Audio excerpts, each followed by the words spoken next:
Chapter 10, Regression and Correlation. So the previous chapter looked at comparing populations to see if there was a difference between the two.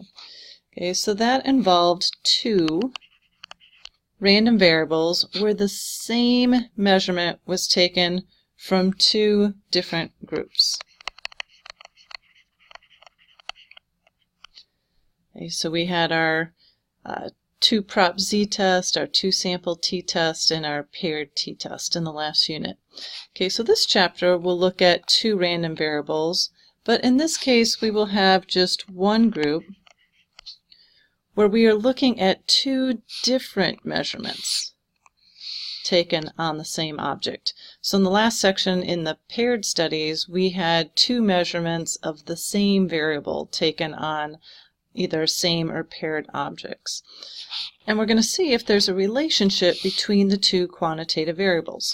So to do this, we look at something called regression, which we'll get into later in this section, which finds the linear relationship in correlation, which measures the strength of the linear relationship. So please note, there are many other types of relationships besides linear ones that can be found for data. Okay, this book will only explore linear, but if you momentarily flash back to algebra classes, you'll remember things like quadratic, exponential, logarithmic, periodic functions like sine and cosine. There's lots of other things that we can model data with as well. But this intro course, we are going to strictly focus on linear models. So in section 10.1, we're going to focus on regression. So when comparing two different quantitative variables, two questions come to mind.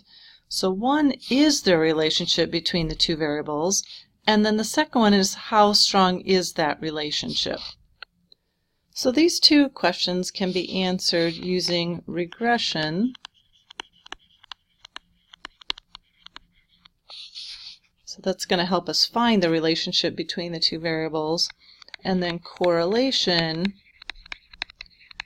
which is going to help measure how strong that relationship is. So we're going to highlight these two words because they will be used throughout this particular unit. All right, so regression answers whether there is a relationship. And again, this book is only going to explore linear. And correlation answers how strong the linear relationship is. So to introduce both of these concepts, it's easier to start looking at a set of data. So below are the steps from Chapter 2 for making a scatter plot. So in Chapter 2, the graph that we got when we had two quantitative variables collected on each object was a scatter plot. So again, in StatCrunch, we would enter those two lists of data. We'd click Graph and Scatter Plot. The pop-up window that opens, we would choose our X variable and Y variable from the drop-down menu. Under Graph Properties, we can put in a title and change what the axes are called if we need to, and then just hit Compute.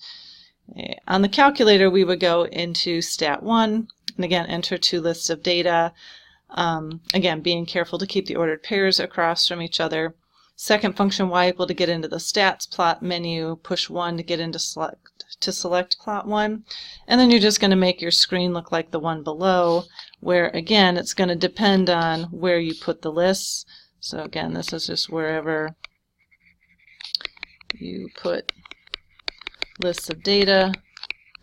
So they don't necessarily have to be in L1 and L2. Maybe you used L3 and L4, L5 and L6.